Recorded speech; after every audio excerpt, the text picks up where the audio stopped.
గణేశాయ నమః, గాయత్రీదేవ్యై నమః, మహాసరస్వత్యై నమః, మాతాపితృభ్యో నమః. ముందుగా ప్రేక్షక వీక్షణ మహాశైలందరికీ కూడా నమస్కారం. అయితే 22వ తారీఖు మార్చి 2026 ఆదివారం నుండి 28వ తారీఖు మార్చి 2026 శనివారం వరకు కూడా ఈ వారం ద్వాదశ రాశుల వారికి కూడా ఎలా ఉండబోతుందో చూద్దాం. ఇక కన్యా రాశి వారి యొక్క ఫలితాలు.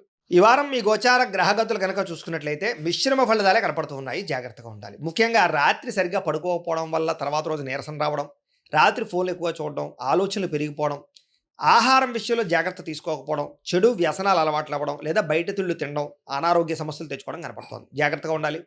అలాగే చెడు నిర్ణయాల వల్ల మీ గౌరవ మర్యాదలు తగ్గుతుంటాయి కాబట్టి మంచి నిర్ణయాలు తీసుకోండి. తప్పుడు ప్రదేశాలు ఇన్వెస్ట్మెంట్ చేయడం, జోద ప్రక్రియలకి దూరంగా ఉండాలి. షేర్లు ట్రేడింగ్లో డబ్బులు పెట్టేటప్పుడు జాగ్రత్త తీసుకోండి. ఒకసారి జాతక పరిశీలన చేయించుకోండి. ముఖ్యమైనటువంటి పనులు మర్చిపోవడం కానీ, ముఖ్యమైన పనులు వాయిదా వేయడం కానీ, వీటి వల్ల ఇబ్బందులు బాగా కనపడుతున్నాయి. అలాగే అనవసరమైన నిర్ణయాలు తీసుకుంటారు ఈ వారం అంతా కూడాను. తొందరపాటు నిర్ణయాల వల్ల తప్పులు చేసే పరిస్థితులు, ధన నష్టం కూడా కనపడుతుంది. కాబట్టి ఏదైనా నిర్ణయాలు తీసుకునేటప్పుడు 1కి 10 సార్లు ఆలోచించుకోండి. అనవసరమైన పనులు చేయడం వల్ల టైం వేస్ట్ అవుతుంది. జాగ్రత్త. కొంతమంది మీతో మంచిగా మాట్లాడి మీ రహస్యాలు తెలుసుకుని మిమ్మల్ని ఇబ్బంది పెట్టే వాళ్ళు ఉంటుంటారు. ఇంకా జాగ్రత్తగా ఉండాలి.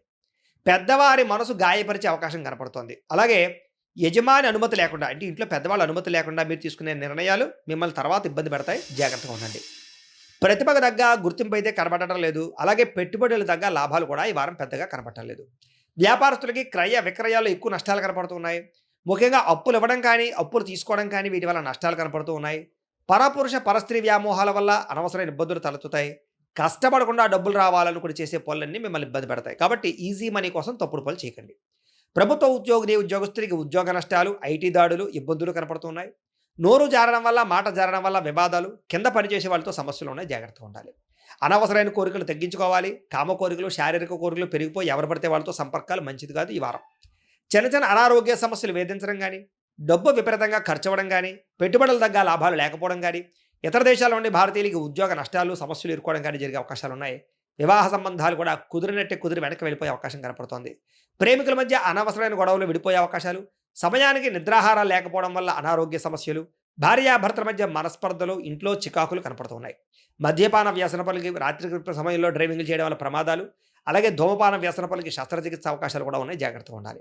మిమ్మల్ని ప్రేమించే వారిని దూరం చేసుకోవడం, చెడు స్నేహితుల వల్ల చెడు వ్యసనాలు అలవాటు అవ్వడం, పరపురుష పరస్త్రీ వ్యామోహాలు, జోదము, కఠినంగా మాట్లాడడం వల్ల సమస్యలు ఎదుర్కొంటారు. కాబట్టి ఈ వారం చాలా జాగ్రత్తగా వ్యవహారం చేయాలి. విద్యార్థులకి అనవసరమైన ప్రేమ కలాపాలు, సెల్ ఫోన్ గేమ్స్ పాడు చేస్తున్నాయి. కాబట్టి వాటికి దూరంగా పెట్టుకుని చదువు పట్ల శ్రద్ధ పెట్టండి. ఏకాగ్రతగా చదువుకోండి. ఈ వారం బాగుంటుంది. ఇంకా ఉద్యోగస్తులకి అధికారిక ఒత్తిడి బాగా కనపడుతోంది. ఉద్యోగంలో టెన్షన్లు, ఉద్యోగ నష్టాలు, ఉద్యోగ గండాలు ఉన్నాయి. ఇతర దేశాల్లో ఉద్యోగాలు చేసేవారు ఉద్యోగ ప్రమాదాలు ఉన్నాయి. జాగ్రత్తగా ఉండండి. స్త్రీలకి పురుషుల వల్ల వ్యామోహం కనపడుతోంది.